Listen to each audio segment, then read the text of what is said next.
There are only two things in life that are recession-free: death and taxes. Yep. Since I couldn't enter taxes, I thought death was the next best option.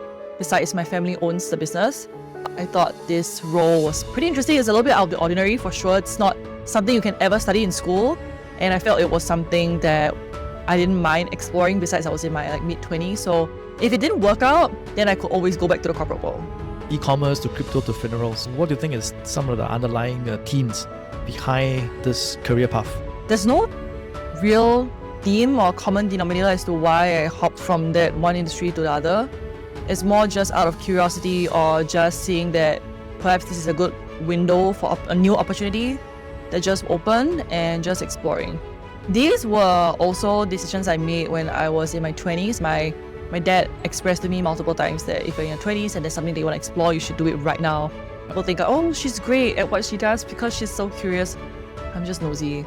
I'm a busybody. I want to know why your company is the way it is. I want to know why you're talking to me in the first place. I want to know what are the KPIs that you're struggling to hit. I want to know, are you looking at a competitor? So these are just things that I want to know because I'm just nosy and I read the news and I just want to know. I think being grateful is also very important.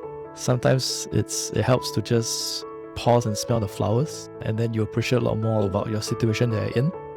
Because you're right that I think every job you walk into, there will always be pros and cons. You can't always choose everything, and even if things are nice and rosy now, it can also change down the road, you know? Hi there. Thank you for being here with On My Own Terms. It's a podcast for the bold, the curious, and those at the crossroads of career and life. Would share it with a friend who needs to watch or hear this too. Do not forget to subscribe and follow us on YouTube, Spotify, our socials, and at wherever you're watching or listening this from. And if you're on your own journey of change, come check out the link in this episode description or show notes. That's where the free resources, newsletter, and stories live. Real change comes from taking action. Now, back to the episode. So today, on My Own Terms, I'm speaking with someone who has walked and is still walking a very interesting career path, and she's doing it with grit, heart, and best of all, in my opinion, humor. Kelly Lim has done everything from helping grieving families as a funeral undertaker. I say it again, a funeral undertaker, to tech sales, to currently managing key strategic accounts in a Fortune 500 company. Along the way, she's worked in e-commerce, crypto, travel tech. She has also mentored students looking to enter tech sales. She also has a side hustle as a content creator on TikTok. And no, not the dancing type. Okay, I'll let her tell you more. So she's a reminder that careers are not always linear and that reinvention is always possible. So Kelly, welcome to the show. Nice. Thanks for the warm welcome. Nice to see you. Yes, good to see you. I'll jump straight into this, right? I think there are a lot of things that I want to talk about, but maybe we start off with your career journey. So I don't meet it's not every day that I meet someone that has done funeral undertaking. Can you share a bit more about that? Yeah, so my family owns, I think it's the second oldest funeral undertaking business in Singapore. We are a very small business and it is a family business, but my dad purchased it from his elder sister. So this is a family business from my dad's side, but it wasn't really passed down. He bought it over. So after he bought it over, he actually let my mom run it because back then we had all their kids, me and my siblings, we had all gone to school already. So my mom back then was a homemaker, so she didn't have a job. And I guess she did express that she wouldn't mind exploring it a little bit since I think she felt quite bored at home since all her kids are in school, so she didn't have much to do. And that's how it came about. So from being a bored sort of housewife to taking over this business of funeral undertaking. Okay. Again, not every day I hear such stories. But as a whole, your career looks like a playlist on shuffle, right? E-commerce to crypto to funerals. What do you think is some of the underlying themes behind this career path? Whatever I do, I'm just always in sales. There's no real theme or common denominator as to why I hopped from that one industry to the other. It's more just out of curiosity or just seeing that perhaps this is a good window for a new opportunity that just opened and just exploring. These were also decisions I made when I was in my 20s. I think in my 20s, my dad expressed to me multiple times that if you're in your 20s and there's something that you want to explore, you should do it right now. Don't wait till you're older, where you have a family or you're settled down. Now while you can, you should take the risks. And if anything, you don't have much the risk for, since, you still live with us and things like that. Cool. I can't help but think about you were on a sort of a corporate path or like a tech sales, tech-ish kind of a path. And then what was that moment when you thought about, okay, I want to try this family business part? Yeah, what made you decide to jump into that? First of all, I grew up around it. Well, not necessarily. I didn't really grow up around it. Piqued my interest a little bit after my mom took over.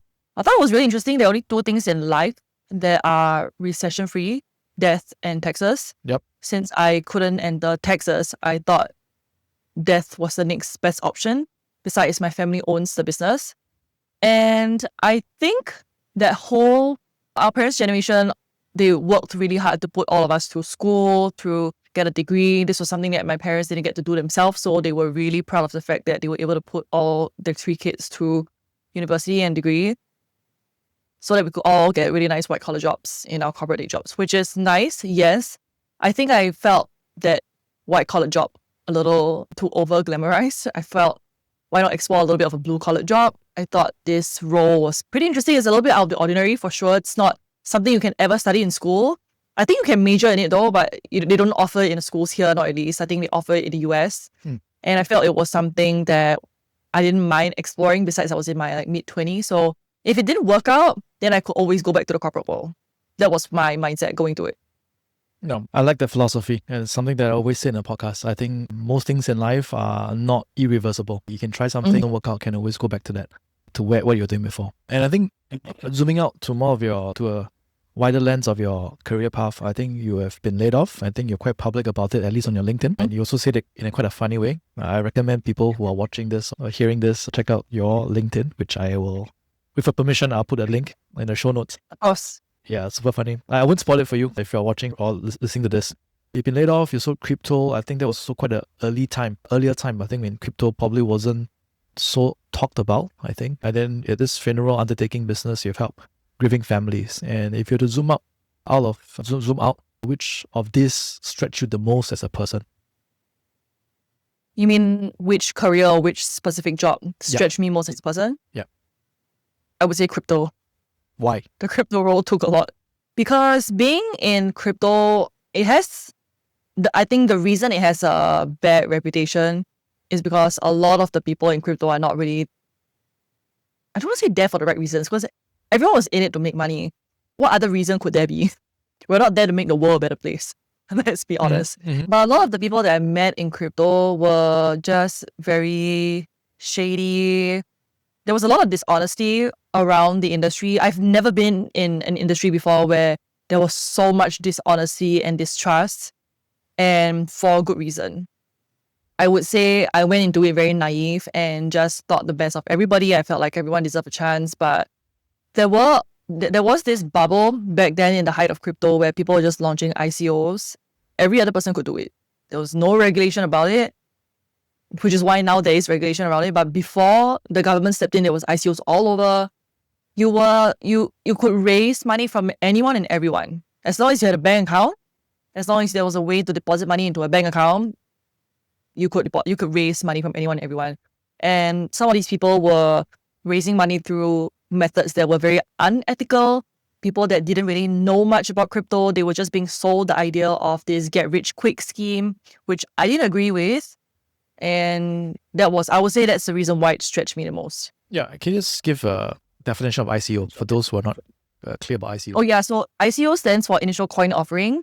Similarly to how companies go IPO, where they get listed on a stock exchange and they'll go and raise money from the public. Essentially, you can buy the stock. On ICO, it's very accessible to everybody and anybody.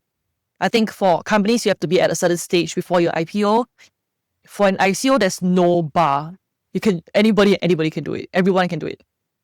And how do you think the crypto scene has evolved since those days that you were there? It's evolved in a much better way now. I think a lot of things are a lot more regulated. There have been complaints over the years. People are like, the whole purpose of it being crypto is so that it should be unregulated. The government should be able to touch it. But from what I have observed and seen, from shitty ethics, just dishonesty throughout, just scamming people and just lying, I think the regulation works. I think it is great. It is great for the bigger population of the world who may not necessarily understand what they are buying into, what are they investing into. I wouldn't even call a lot of these ICO and investments, to be honest, because investment means there is a potential for a return. But in ICO, in that case, some of the potential for return is as little as 0.1%. So I wouldn't even call it investment. You're just throwing your money away. Gotcha. Any words of advice for anyone looking to enter the crypto scene? I would say, I used to say don't, but my stance has shifted. I would say join crypto companies that have a little bit more of an established go-to-market strategy and a product market fit. The big boys, essentially. Product market fit is a word that I like a lot in tech sales. Shifting gears to tech sales, you have mentored students who are looking to enter tech sales at Sales School Singapore, as I seen on your LinkedIn profile. Maybe what are some of the mindset principles that you try to teach or you try to instill in them? I would say to have great discovery questions. The ability to ask good questions is more important than having a good relationship with the prospect. Yeah. Asking good questions is so important because going to meet someone. So for example, if I'm sitting down and having coffee, I think this is important not just throughout sales, just in life. Because how you get to connect with someone is also based on the questions that you ask someone. If you're just asking, how are you? What are you doing? People will tend to give you very generic answers. If you ask better questions, it's not always possible, but you try your best to with the best questions that you can ask. I hear you, and I also very aligned with you on asking good questions. I think that's the number one skill or trait in sales, the ability to ask good questions and listen. Because it's not enough, in my opinion, to ask these good questions, but also to be able to hear what the other side is saying. Sometimes what they don't say is as important or even more important than what they say. So that's how I think about it. And the question then is, how does someone learn to ask good questions? This is just through training, research online. There are tons of resources online that you can look up, right? This also stems more from natural curiosity. It was much easier for me to pick up because I am a naturally very nosy person. I think I can master it as curiosity. I don't know, there's a fine line, right? People think, oh, she's great at what she does because she's so curious. I'm just nosy. I'm a busybody. I want to know why your company is the way it is. I want to know why you're talking to me in the first place. I want to know what are the KPIs that you're struggling to hit. I want to know, are you looking at a competitor? If so, who? I want to know, what are you looking for when you're evaluating me and other competitors? So these are things that I just am curious and want to know about. I want to know how your company is doing. Oh, I saw it just raised their Series C just last year. When is the Series C coming up? How long is the runway? If I'm estimating the size of a company, a startup, it should be about 50K burn rate each month. Does that put you at a Series D in 8 months' time? Who is the lead investor? So these are just things that I want to know because I'm just nosy and I read the news and I just want to know. Just like people say it's a date, but actually it can be an interview, right? Depending. Yeah, it is. Just try not to make it an interrogation. Okay. And I want to shift gears, which is one of the main reasons why I want to speak with you about your side hustle. Maybe you want to share with us more about what's your side hustle? What do you do? Yeah, so I do have a TikTok account.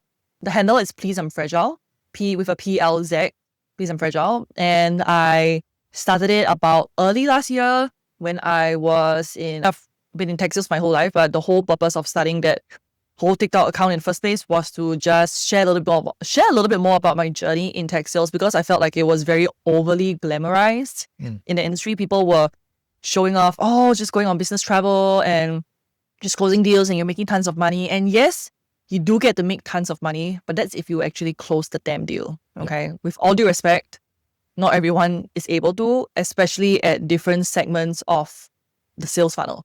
If you're in like a small, medium business and a small SME, right? Small, medium enterprise segment, your sales cycle is much smaller. The velocity is higher.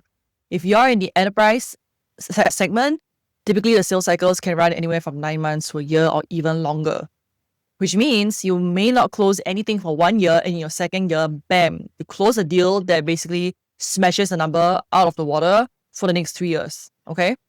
So then yes, but I know tons of people in tech sales and the reality of what I am seeing versus what is being portrayed on TikTok are very different and very vast. Let's just put it that way, which is why I wanted to start my TikTok because I wanted to offer a realistic, honest, neutral perspective on what it truly was like, and something that was a little bit more objective. I try not to be too subjective because subjective people can offer their opinions, and if it's subjective, it's less argumentative from a logical standpoint. If I were more objective on what it really does look like and why it is the way it is, then yeah.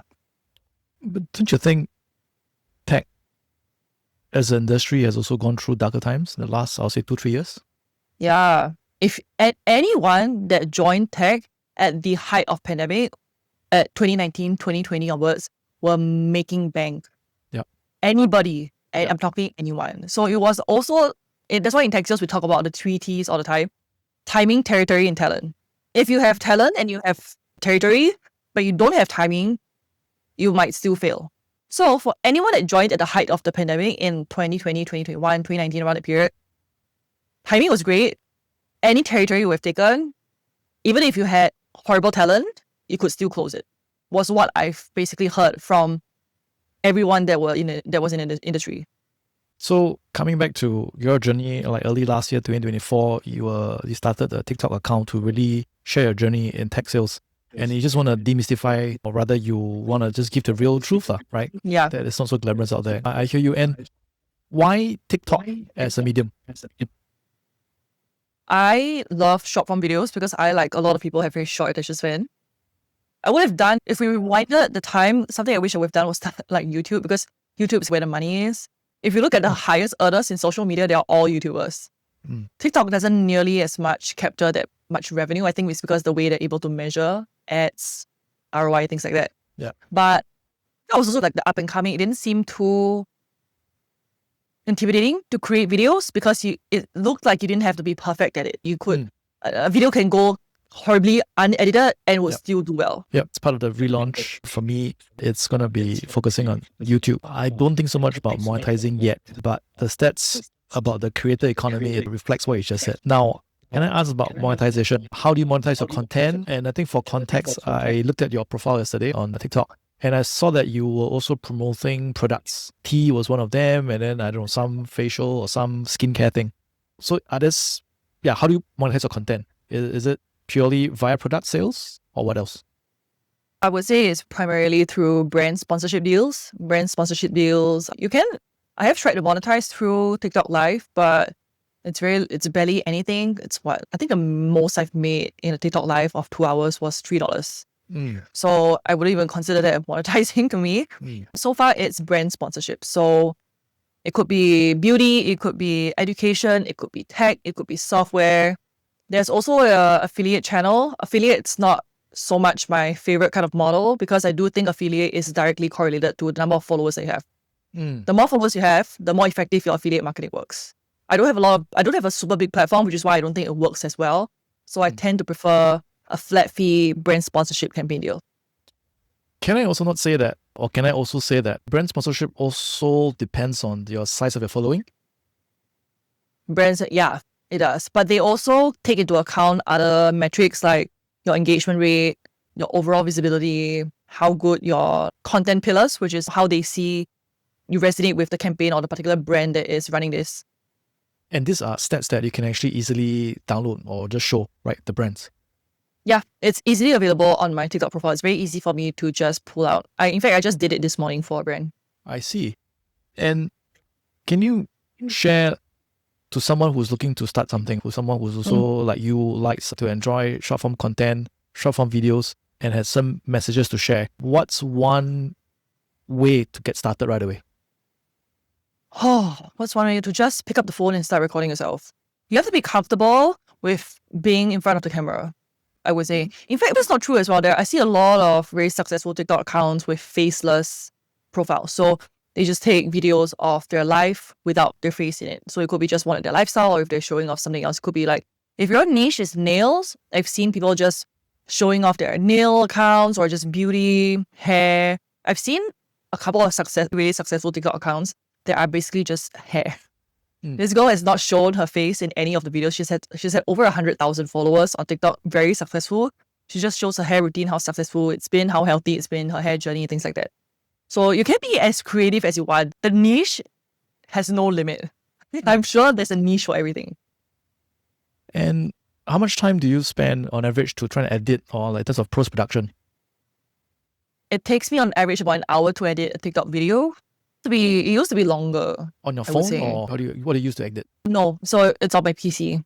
I use the CapCut PC Pro version, so I do pay for the Pro version every year. It's about $113, I think, every year.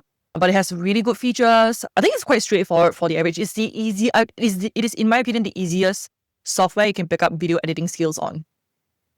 What's been the hardest challenge for you so far in terms of this content creation journey as a side hustle? Hardest so far. I'm sorry, it's not hard.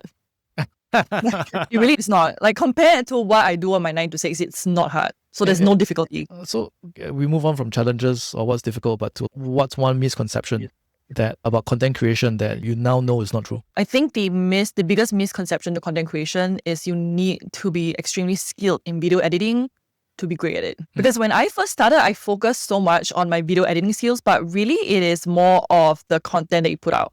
Because the ones that have gone viral and done and performed well for me are the ones that I've spent 30 seconds editing. I'm not even kidding.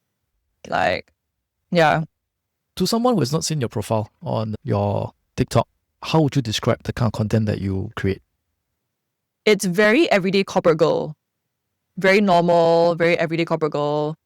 Just someone who goes to a 9 to 6 job, someone who enjoys, well, her whole journey, I guess, because I did document my journey from being in a remote job and then having gotten laid off, and then my job hunting, job searching journey to now having an amazing, wonderful job. I was driving home today from a meeting and I felt so lucky and so blessed. I felt like it was actually, I used to think it was really hard to find a job that you really would like. Because let's be honest, every job has its own challenges, but I did feel really grateful that I found my current role. I think my customers are great. I've heard some horror client stories from my colleagues, and I think my clients are amazing. And I have an amazing boss. I think the team is great. I am confident enough to say there's zero toxicity in the office. It has its own challenges, so yeah, it has its own challenges, but I'm happy to not be in a toxic work environment because that is more common. It is so much harder to find a non-toxic work environment than it is to find a toxic one. Yeah. This sounds like a job interview. Okay, so this is a podcast conversation, so this is not a job interview. And no, it's nice. I think being grateful is also very important. Sometimes it helps to just pause and smell the flowers, and then you appreciate a lot more about your situation that you're in. Because you're right that I think every job you walk into, there will always be pros and cons. You can't always choose everything, and even if things are nice and rosy now, it can also change down the road. Not that I'm hoping it'll change for you. Seems like you're in a really good place. And I can't help but notice that on your LinkedIn, you did not mention your current employer. I'm just curious why that is. Is it got to do with a conflict with your content creation work? No. It's just I haven't passed my probation, so I just left it out. No, understood. No, that's simple. I thought there's a bigger story to this, so I'm wrong. And have you... In fact, my boss has seen my TikTok. He loves it. And is it something that you declare in your interview to get this job? No. Okay. You don't have to declare that you have a TikTok or you have a social media account, because everyone has social media. I don't believe everyone declares their social media when they're hired, when they're getting interviewed in a job. The same goes for LinkedIn, right? Because most everyone in a white-collar job has LinkedIn. So it's not that you need to declare, right? In fact, future employers want your LinkedIn so that they can cut short their research on you, right? Yeah. Okay. And has there been times in terms of creating content that you thought about how it may reflect on your employer? Yes, for sure. Tell me more. Oh, actually, there's not much. There's not much to tell. Because I have, yes, but at the end of the day, I'll just post. It depends on how bad you reflect. For example, I try not to openly about the company that I'm working for. If I wanted to go by the angle, I'll be a bit more objective on these are some red flags to look for in a horrible work environment. It would not be seen as targeted towards my company, but I would be using my experience to be a bit more objective around a video that I would like to make. Maybe I want to ask, if you were to meet somebody who's considering content creation, be it TikTok or otherwise, as a side hustle, what's one piece of advice you would give? I would say don't be afraid to reach out to brands. You would think that the way to go about is having brands reach out to you as an influencer or TikToker. But because I'm someone in sales, I'm very used to doing my own outreach and outbound and cold calling. I cold called my way into my first deal. So, yeah. Wonderful. Can you share so far what has been the largest deal? The largest deal has been by Printify. Yeah, Printify. It's a print-on-demand platform. I know. Maybe the audience doesn't know, but I know. I was exploring that for merchandise for my podcast. I'll ask you more about that. The issue for me is that I don't see printers available in this part of the world. And that was an issue for me. Oh, right. Okay. Yeah. So anyway, we can talk about that separately. Yeah. And I want to also, maybe the last question on this part is that how do you juggle between like your day job and also this side hustle? Just have excellent time management. Yeah. I honestly, I have no problem. I do not, like people ask me if I have challenges. I do not. I think I do not have challenges managing this because I think I have an amazing work-life balance and time management. Sales, obviously, also we have a little bit more flexibility with our time. But for me, I am very organized when it comes to my life. I spend every weekend meal prepping. I eat my dinners every day at home. Everything is very planned out to a T. I'm a massive planner. Okay. If you tell me what I'm going to eat tomorrow, what I'm going to do, I know exactly what I'm going to do and eat. I know exactly what time I'll be heading to the gym. I know exactly what class I'm going for yoga. I know exactly what time I will eat my lunch after my yoga is done. How long it's going to take me to shower and change and do my makeup, things like that. Everything for me is just very planned and well thought out. So I always know if I have a campaign coming up, how long will I require, how much time do I have to put aside to film for a particular campaign? And I always plan this out, so I'm always well prepared. That I could learn a thing or two from you. I always overrun when it comes to recording. I always over-edit. But moving on and shifting gears, I want to talk about AI, right? I think a big reason, in my opinion, why tech industry has been impacted over the last few years, I think is because of the emergence of AI or generative AI. And I think you're in tech sales, I'm in the tech industry, and you also do content creation. I also do content creation. I use tools. But for you, I'm curious about you. What AI tools are you using right now at work or even just for fun? At work, I use Copilot. When I am not at work, I use Gemini. Tell me more the differences between the two. Why Gemini? Why not, I don't know, ChatGPT, right? That's a very common, popular. Because Gemini is free. Yeah. Do you see a difference in terms of performance? I know the scope, the use cases are different for your own personal life versus at work. But do you see, say, speed, quality of answers, the depth of research between the two? I can't say for Copilot because I use it mostly for work. Yeah. But I would, my preference is, actually ChatGPT is a little bit more neutral. When you're asking about political views, things regarding the US, political stuff, Gemini will not answer you. It says that it's not well equipped and not able to answer any questions with regards to politics at the meantime. Because I was asking about the tariffs and taxes and stuff, and it wasn't able to answer, but ChatGPT was able to answer. I was asking this because I needed a good reply for my customers because they were asking about the price increase. Yeah, from my company, because we had some price increases and I wanted to draft out a really nice response.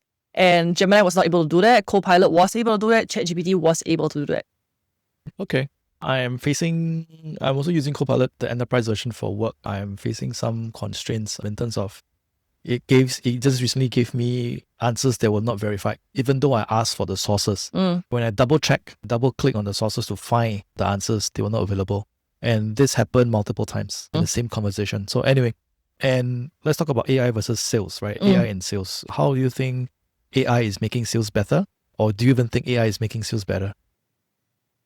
I personally don't use it a ton for my sales, but I know a ton of companies that use tools that integrate AI into their products. So one example is Gong, where Gong is a huge software company. They have this huge Gong AI thing that's ongoing that helps you to summarize your meetings into notes and then give you takeaways on how you can improve, how was your tonality, based on how long you spoke versus how long the meeting was. Were you speaking at too fast a pace? Were you talking too much? Were you not letting your prospects speak enough more? So those I thought were interesting. I don't use it personally for me. I don't think it's helpful or unhelpful. I think it works best for me when I'm doing research. So say I'm going to meet a new prospect. I am needing to do some background research on this person or this company. And I just need a quick 2-minute summary of what the company does, how it makes money, who are the suppliers, where are they located at, main countries, things like that. I have the same use case about using AI to do research to really understand the client or the lead and also the industry that they operate in. Yeah. Now, what's one thing that you think AI should never do or could never do? AI would never be able to close a deal. Are you kidding? People will be like, are you afraid AI is going to take your job? AI would never take my job. AI might help me automatically answer questions for customers, but they would never close the deal, okay? Because an enterprise sales cycle is just way too complex. I'm sorry, AI could never. So sales folks still have a job, right? Yeah, for sure. There's so many aspects and elements to a sales cycle that AI could never decipher. AI does not, I don't know how much it goes into training the models. Maybe I should speak to an ML engineer for that, but I don't think it could perceive as well as a human does in a conversation, because at the end of the day, it is a human and people skill set, right? Selling to a person. I just went to meet a customer this afternoon. There were a lot of nuances where you needed to read between the lines. Until one day AI is able to read between the lines, I think, yes, then I will be 100% convinced. But until then, this is why it's still so hard out there for people that are single and dating, because they still cannot read between the lines. Because people can, men would not be in so much trouble. They would be able to know what roses to get on Valentine's Day and when do they actually want to take them out. Yeah, true. Men can also use AI to check out what are the best promo, right, for flowers on Valentine's Day. What's the right color to get based on the personality of the date that they have. Yeah, if I'm wearing pink today, do you know, or if I'm dressed up today, can maybe have a calendar invite on, whoa, she's dressed up today. Is there something up? Is it because this was our anniversary on the day we met? Or was this the day that I proposed to her 7 years ago? Or if there's a particular day that she get very worked up, super emotional, super stressed, and then you see this happening every 28 days, then maybe you want to put it on a note on a calendar, avoid this period, few days. We have apps for that. So all the men need to do is to download the app as well. And so they'll be able to track it. Very simple. Yes. You don't need AI to do that. Yeah. Yeah. And it has very great predictions, because I use the app and it has amazing. I'll come home and feel so crap. I'll be like, today's gym was so hard. I wanted to die. And I'll check the app and it tells me, oh, so this is the reason why. See? Yeah. Okay. Yeah, we have a second episode about dating, men and women. I want to come down to like the closing reflections. I think I find you fascinating. And of course, I find you funny. Maybe we need more time to show your humor. But I think you've done quite a couple of things in your career. I think resilience is something that I see. And I think it could also be a very good creative outlet for you to do your content creation on TikTok. And along the way, you earn money and get recognition in that. Now, I want to ask you is that if you got a billboard with any message you want to broadcast, what would it be? Live life. I rather live life based on oh wells rather than what ifs. I would rather have done it than not have done it. What's next on your action item to do or to try? I want to hit 10K followers on TikTok, because there are a lot more features that are available for TikTok profiles that are above 10K, and I need that feature. How far are you from that number? I'm about less than 3,000 followers away. Yeah, okay. It is actually so hard, because I think it's because I'm also quite niche in the kind of content that I put out. So I don't know. If this episode, once it's launched, once it's published, can help you with that. You stay in touch with me to see how much it helps. Sure. I'll definitely put your handle on this, the show notes, wherever you're watching or listening this from. And my last question is, what does living life on your own terms mean to you right now? Living life on my own terms means not having to worry about what people think of you. Doing it based on what you want to achieve in your own life, your own terms, your own purpose. Doing it because I can. Doing it just because I can. And of course, what's the best way for our audience to reach out to you? Again, can you say out your TikTok handle for us, please? Please, I'm fragile. PLZ. I am fragile. Yeah. Cool. But that's not the best way to reach out to me. You can reach out to me on LinkedIn. It's even better, because everyone is anonymous on TikTok. So if you really want me to take you seriously, look, if you don't want me to take you seriously, you can feel free to reach out to me on TikTok. But if you want me to take you seriously, you should reach out to me on LinkedIn. How do you explain the difference in persona, LinkedIn versus your TikTok? LinkedIn, because I know who you actually are. You have a real person. You can't hide behind a handle. I would take you more seriously and I would respect you more. Yeah. On TikTok, I just think it's for fancies. I lied to you. That was not my last question. What's one book, movie, YouTube video, or podcast you found yourself recommending to others, and why? One of my favorite podcasts when I was deep in tech sales and was really trying to hold my skills was 30 Minutes to President's Club. Why? How's that work for you? I feel like I conned my way into tech sales. I was nowhere near qualified to be in the role. So when I actually got it, I was like, I actually don't know how to do my job. I only knew how to get in. I had no idea how to do my job. There was ample training provided, but it simply was not enough and not sufficient because the sales cycle is so fluid and changes all the time. No two prospects are the same.